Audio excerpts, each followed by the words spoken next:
What's up? So we're back to talk about some more shooter games on the Nintendo Switch.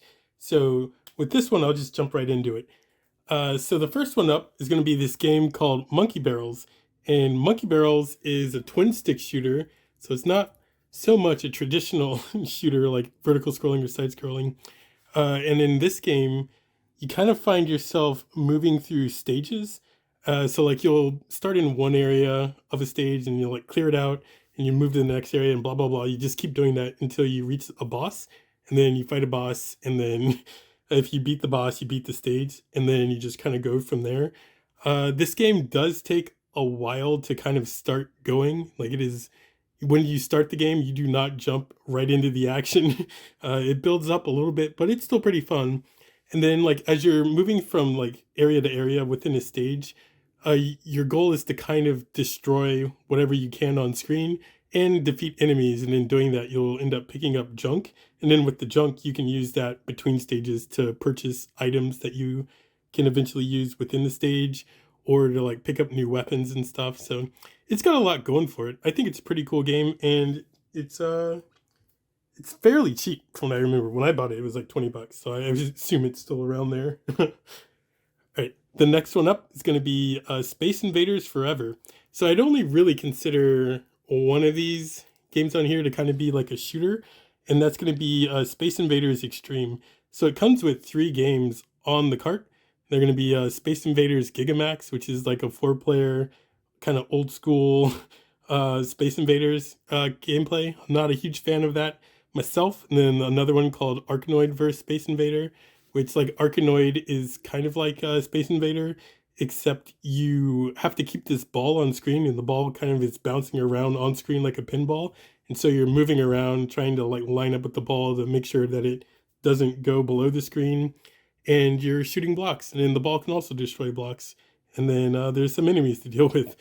So that's kind of interesting, I guess.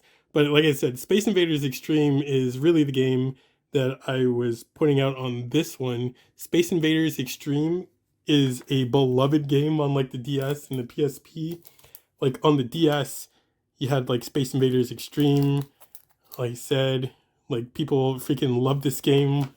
And then on the DS, I think this was the only one where Space Invaders Extreme 2 came out on, but also a very cool game. Space Invaders Extreme, I think, is probably the best Space Invaders game to ever exist. And so that's why I kind of like pointed out on this game. All right, so now getting back into more traditional shooters, we have Aces of the Luftwaffe. This game is this game is very much a traditional like vertical scrolling shooter. However, this game, the art style really feels like it's a cheap mobile game, but like don't let the art style fool you, I guess, because the gameplay actually is pretty solid. This game has a lot of action going on the screen. Like I said, the gameplay of it is actually pretty fun if you can get past the kind of mobile looking graphics. And I think the best part about this is kind of like a hidden gem. Like this game is super cheap. And yeah, so definitely if you're interested in it, like if anything I said triggered anything in you, look this game up on like YouTube or something. Look at some gameplay of it, and if you can get past the visual style of it, I think this game is pretty fun. The next one is Synomora. Synomora, I think, is also like another fan favorite. This game is gorgeous to look at. Synomora is a ridiculously good looking game, and it's a side scrolling shooter. So naturally, I'm not good at it, but I do like playing this game. Synomora to me kind of plays like a Darius game. And if you're just a fan of good looking side scrolling shooters, then I think you would also enjoy Synomora. This game has more story than you would find usually in a shooter. So I think that also kind of like helps this game and kind of why it's probably a fan favorite at this point. But Synomora, one to pick up for sure. All right, this game actually just came out this week. And I have some other, like, I pretty much have all the Darius games that have released on the Switch. I've said this before on this channel, but I feel like all Darius games basically play the same. so I don't really bring up Darius games much, other than as like a point of reference for other games. The same formula exists in all Darius games, so like you cannot fault Taito for being anything other than consistent with Darius, because my goodness, all the games play the same. However, G Darius HD is probably one of the more favorite versions of the game that exist. G Darius released on like the PS1, and I think it came out on the Sega Saturn. But this game was the first 3D Darius game, and I like the way that this game was done in 3D more so than some of the modern Darius games. Like the modern Darius games feel like they're just 2D games with like really nice looking 3D models.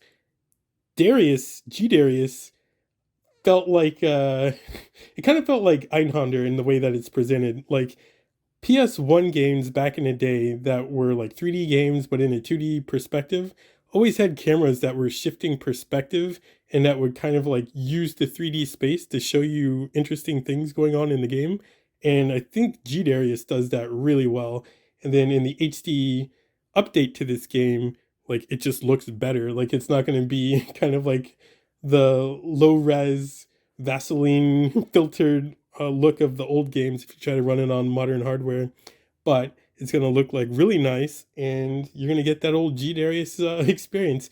So like I think G Darius still plays like a Darius game. Like you're not going to get anything that you're not expecting if you've ever played a Darius game.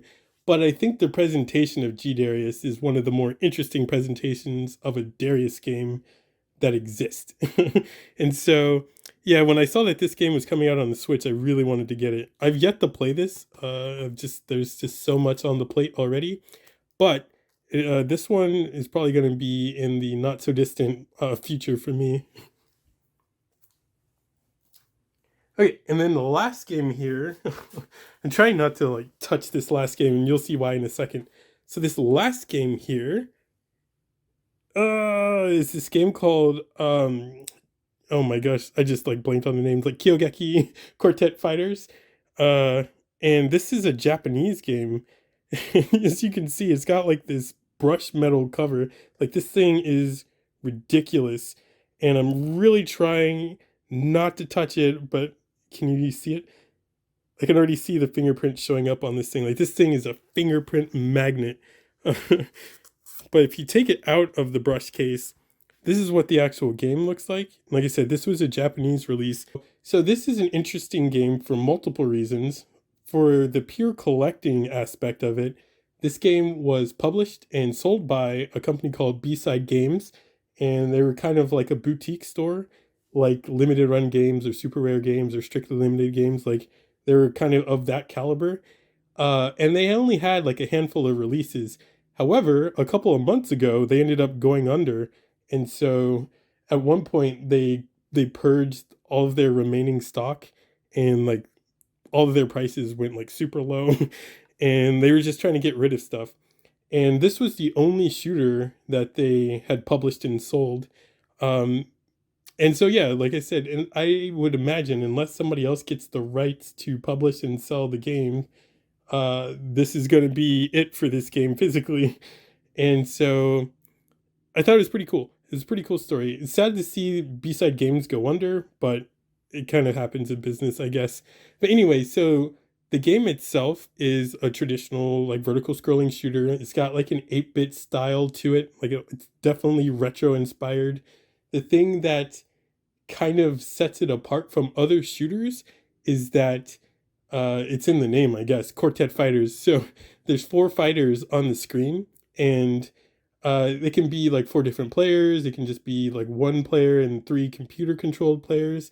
But the cool thing about it is you can create formations with all the other ships that are on screen. And like, obviously it's a shooter. You can choose different ships, and the different ships have different shooting abilities and like different like stats. Some are stronger than others, some are weaker than others, some are faster than others. They have different shooting patterns, blah blah blah. And so you can form different patterns with the other ships that are on the screen. And so you can kind of, I guess, see it here. Like you end up forming however you connect to these things. Like you can blow up your formation and reform it however you want. But yeah, it's a cool aspect to this game. It came with another game. I can't remember what it's called. It's a very Japanese first word, and then it's like spaceship. But like that game was designed to be a very, very, very difficult, almost unwinnable game. There's a ton of levels, let me say, in that second game, a ton of levels. And if you just try to beat them one by one, like you're probably not going to be able to do it. So there's a ton of like hidden warps hidden throughout the game. And there's like a manual that comes with that second game that has like secrets about the game hidden in it. So if you read through the manual, you can kind of find like where to find the hidden the hidden warp points and like find some other hidden aspects of the game. So like in that respect, it's kind of cool, but it's definitely probably not a game most people would ever want to spend their time trying to beat or play. But it exists on this cartridge, so it comes free. Yeah, so that's going to be the second round of Switch shooters. And in the next one, I think that'll be the last one. I'm trying not to talk about games released by like limited run games or strictly limited. Like a lot of shooters have come through those two companies, and I feel like if you watch my channel, you probably already are aware of the games that limited run games releases or strictly limited releases are super rare. Um, B-side games, I think, is a little bit of a different story. I don't think they were as well known by a lot of people. But yeah, like I feel like some of the other companies are much more well known. So I'm trying to stick to like retail release games. So yeah, anyways, the last video I'm going to do are basically just going to be big box retail releases that happened. And if you follow SHMUPs on the Switch, you probably already know basically what they're all going to be. So anyways, I'll do that one coming up next, and we'll see where the channel goes after that. But anyways, thanks for watching. Until the next time, peace.